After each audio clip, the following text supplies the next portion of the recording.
ಸಂಸ್ಕೃತಿ ಮತ್ತು ನಾಗರಿಕತೆ ಎರಡೂ ಒಂದಕ್ಕೊಂದು ಪೂರಕವಾದಂಥವು. ಇವೆರಡೂ ಒಂದಕ್ಕೊಂದು ಅವಿನಾಭಾವ ಸಂಬಂಧವನ್ನು ಹೊಂದಿರುವಂಥವು. ನಾವು ಹೇಗಿದ್ದೀವಿ ಅನ್ನೋದು ಸಂಸ್ಕೃತಿ, ಹೀಗೆ ಇರಲು ನಾವೆಲ್ಲ ಏನು ಬಳಸ್ತಾ ಇದ್ದೀವಿ ಅನ್ನೋದು ನಾಗರಿಕತೆ. ಎಲ್ಲರಿಗೂ ನಮಸ್ಕಾರಗಳು.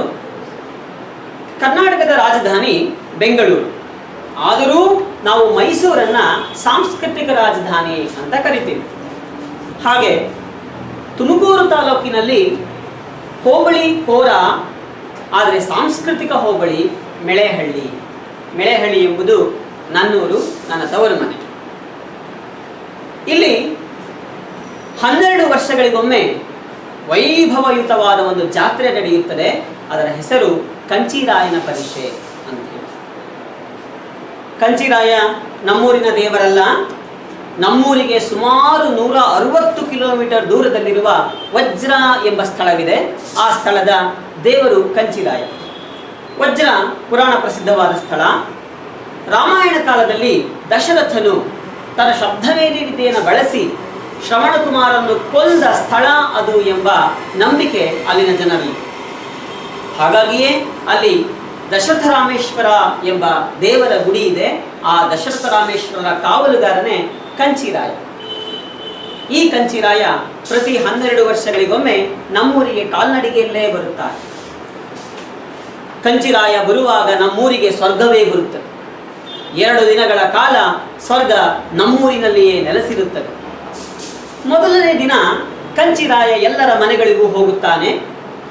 ಹೋಗುವಾಗಲೂ ಅನೇಕ ವಿಶಿಷ್ಟ ಆಚರಣೆಗಳನ್ನು ಅನುಸರಿಸುತ್ತಾನೆ. ಮುಂದೆ ಮಂಗಳ ವಾದ್ಯಗಳು, ಅದರ ಹಿಂದೆ ಹಲವಾರು ಜಾನಪದ ಕಲಾ ತಂಡಗಳು, ಅದರ ಹಿಂದೆ ದೇವರ ಉತ್ಸವ. ಮೊದಲನೇ ಮನೆಗೆ ಹೋಗುತ್ತಾನೆ. ಮೊದಲನೇ ಮನೆಗೆ ಹೋದಾಗ ಆ ಮನೆಯ ಸ್ತ್ರೀಯರು, ನಾರಿಯರು ಬಂದು ಆರತಿಯನ್ನು ಬೆಳಗಿ ಆನಂತರ ದೇವರನ್ನು ಒಳಗಡೆ ಸ್ವಾಗತಿಸಿಕೊಂಡು ಕರೆದುಕೊಂಡು ಹೋಗುತ್ತಾರೆ. ಒಳಗಡೆ ಬಾಗಿಲಿಗೆ ಎದುರಾಗಿ ಒಂದು ಶುಭ್ರವಾದ ಪಂಚೆಯನ್ನು ಹಾಸಿರುತ್ತಾರೆ. ಅದರ ಮೇಲೆ ಅರ್ಧ ಸೇರಿನಷ್ಟು ಅಕ್ಕಿಯನ್ನು ಹಾಕಿರುತ್ತಾರೆ. ಇದೇ ಕಂಚಿರಾಯನ ಪೀಠ ಸಿಂಹಾಸನ. ಕಂಚಿರಾಯನು ಅಲ್ಲಿ ಕುಳ್ಳರಿಸಿ ವಿವಿಧ ಪುಷ್ಪಗಳಿಂದ, ಫಲಗಳಿಂದ, ಹಣ್ಣು ಕಾಯಿಗಳಿಂದ ಪೂಜೆಯನ್ನು ಮಾಡುತ್ತಾರೆ. ಧೂಪವನ್ನು ಹಾಕುತ್ತಾರೆ, ದೀಪವನ್ನು ಬೆಳಗುತ್ತಾರೆ. ತಮ್ಮ ಭಕ್ತಿಯ ಅನುಸಾರ ದೇವರಿಗೆ ಸೇವೆಯನ್ನು ಸಲ್ಲಿಸುತ್ತಾರೆ. ಹೀಗೆ ಮಾಡುವಾಗ ಏನೋ ಒಂದು ವಿನಮ್ರವಾದ ಭಾವ, ಆಧ್ಯಾತ್ಮಿಕ ವಾತಾವರಣ, ಭಕ್ತಿಯ ವಾತಾವರಣ ಮನೆಯೆಲ್ಲ ತುಂಬುತ್ತದೆ. ದೊಡ್ಡವರಿಂದ ಹಿಡಿದು ಚಿಕ್ಕವರವರೆಗೂ ಎಲ್ಲರೂ ಕಂಚಿರಾಯ ಕಾಪಾಡು ಎಂದು ಒಬ್ಬೊಬ್ಬರಾಗಿ ಬಂದು ಉದ್ದಂಡ ನಮಸ್ಕಾರವನ್ನು ಹಾಕುತ್ತಾರೆ. ಅಲ್ಲಿನ ಮನೆಯ ಹಿರಿಯರ ಅಜ್ಜ, ಅಜ್ಜಿ ಇವರು ಅಲ್ಲಿನ ಚಿಕ್ಕ ಮಕ್ಕಳನ್ನು ಎಳೆದುಕೊಂಡು ಬರುವುದು, ಕಂಚಿರಾಯನ ಮುಂದೆ ಮಲಗಿಸುವುದು. ಈ ರೀತಿಯೇ 1-2 ನಿಮಿಷಗಳ ಕಾಲ ನಡೆಯುತ್ತದೆ. ಆನಂತರ ಮಹಾಮಂಗಳಾರತಿ, ನಂತರ ಪ್ರಸಾದ ವಿನಿಯೋಗ ಮಾಡುತ್ತಾರೆ. ಹಾಗೆ ನಡೆದ ನಂತರ ಕಂಚಿರಾಯ ಮತ್ತೊಂದು ಮನೆಗೆ ಮತ್ತದೇ ಪೂಜೆಯನ್ನು ಸ್ವೀಕರಿಸಲು ಹೋಗುತ್ತಾರೆ. ಹೀಗೆ ಊರಿನ ಎಲ್ಲ ಮನೆಗಳಿಗೂ ಸಂಜೆಯಾಗುವವರೆಗೂ ಕಂಚಿರಾಯ ಸುತ್ತುತ್ತಾನೆ.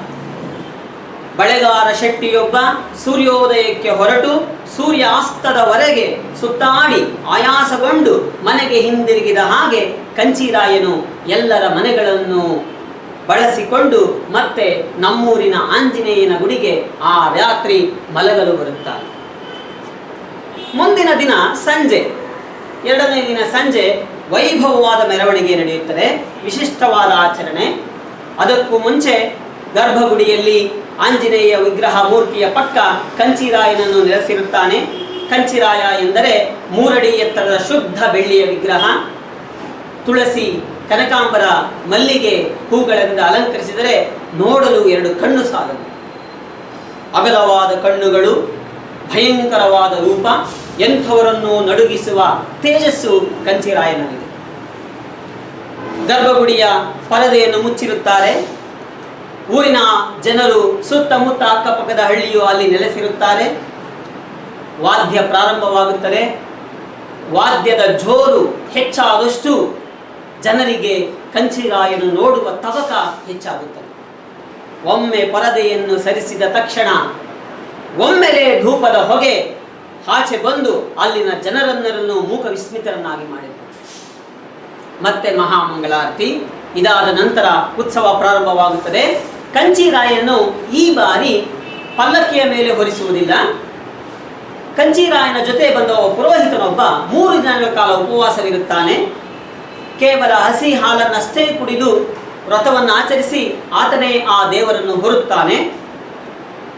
ಅವನು ದೇವರನ್ನು ತಲೆ ಮೇಲೆ ಹೊತ್ತ ತಕ್ಷಣ ಕಂಚೀರಾಯನೇ ಮೇಲೆ ಬಂದಷ್ಟು ಭಾಸವಾಗುತ್ತದೆ. ಅವನನ್ನು ಒಬ್ಬ ವ್ಯಕ್ತಿಯನ್ನಾಗಿ ನೋಡುವುದಿಲ್ಲ, ದೇವರನ್ನಾಗಿ ನೋಡುವ ಜನರೇ ಹೆಚ್ಚಾಗಿದೆ. ತಲೆಯನ್ನು ಹೊತ್ತುಕೊಂಡ ಆ ವ್ಯಕ್ತಿ ನೇರವಾಗಿ ಅಡಿಗೆ ಶಾಲೆ ಪಾಕಶಾಲೆಯತ್ತ ನುಗ್ಗುತ್ತಾನೆ. ಪಾಕಶಾಲೆಯಲ್ಲಿ ಬಂದ ಭಕ್ತಾದಿಗಳಿಗೆ ಪ್ರಸಾದವನ್ನು ಅಣಿ ಮಾಡಿದ ಅನ್ನದ ರಾಶಿ, ಸಾರಿನ ಸಮುದ್ರಗಳು ಕಾಣುತ್ತವೆ. ಚಿಕ್ಕ ಚಿಕ್ಕ ಚಂದ್ರನಂತೆ ಪೇರಿಸಿದ ಒಬ್ಬಟ್ಟುಗಳ ರಾಶಿ ಇರುತ್ತದೆ. ಇವೆಲ್ಲವನ್ನು ಕಂಚಿರಾಯ ಗಮನಿಸುತ್ತಾನೆ. ಅಷ್ಟರಲ್ಲಿ ಅಲ್ಲಿನ ಮುಖ್ಯ ಭಟ್ಟನೊಬ್ಬ ಬಂದು ಪ್ರತಿ ವರ್ಷವೂ ಹೀಗೆ ನಡೆಸಿಕೊಂಡು ಹೋಗುತ್ತೇವೆ ಎಂದು ಅಡ್ಡ ಬೀಳುತ್ತಾನೆ. ನಂತರ ಯಾರನ್ನೋ ಹುಡುಕುವಂತೆ, ಯಾರನ್ನೋ ಏನೋ ಕೇಳುವಂತೆ ಕಂಚಿರಾಯ ನುಗ್ಗಿ ಮುಖ್ಯ ಬೀದಿಗೆ ಬರುತ್ತಾನೆ. ಮುಖ್ಯ ಬೀದಿಗೆ ಬಂದವನೇ ಏನನ್ನೋ ತೊದಲು ನುಡಿಗಳನ್ನು ಆಡುತ್ತಾನೆ. ಆ ಜನ ಇದನ್ನು ಮಳೆಯ ಬಗ್ಗೆಯೋ ಊರಿನ ಸೌಖ್ಯದ ಬಗ್ಗೆಯೋ ಭವಿಷ್ಯ ನುಡಿಯುತ್ತಿದೆ ಎಂದು ಭಾವಿಸುತ್ತಾರೆ. ಅದಾದ ಕೆಲವು ನಿಮಿಷಗಳ ನಂತರ ಕಂಚಿರಾಯ ಮೂರ್ಛೆ ಹೋಗುತ್ತಾನೆ. ಆನಂತರ ಮತ್ತೆ ಪುರೋಹಿತನು ಬಂದು ತೀರ್ಥವನ್ನು ಸಂಪ್ರೋಕ್ಷಿಸಿ ಕಂಚಿರಾಯನಿಗೆ ಎಚ್ಚರವಾಗುತ್ತದೆ. ಮಂಗಳ ವಾದ್ಯಗಳು ಮೊಳಗುತ್ತವೆ. ಮತ್ತೆ ಉತ್ಸವವು ಪ್ರಾರಂಭವಾಗುತ್ತದೆ. ಸಭಿಕರೇ, ಎಷ್ಟೇ ವರ್ಷಗಳು ಕಳೆದರೂ, ಎಷ್ಟೇ ಆಧುನಿಕತೆ ಬೆಳೆದರೂ, ನಾವು ಎಷ್ಟೇ ನಾಗರಿಕರಾದರೂ ಸಂಸ್ಕೃತಿಯನ್ನ ಬಿಂಬಿಸಲು, ಸಂಸ್ಕೃತಿಯನ್ನು ನಮ್ಮ ಮುಂದೆ ಅಚ್ಚೊತ್ತಲು ಪ್ರತಿ 12 ವರ್ಷಗಳಿಗೊಮ್ಮೆ ಕಂಚಿರಾಯ ನಮ್ಮೂರಿಗೆ ಬರುತ್ತಾರೆ. ಧನ್ಯವಾದ.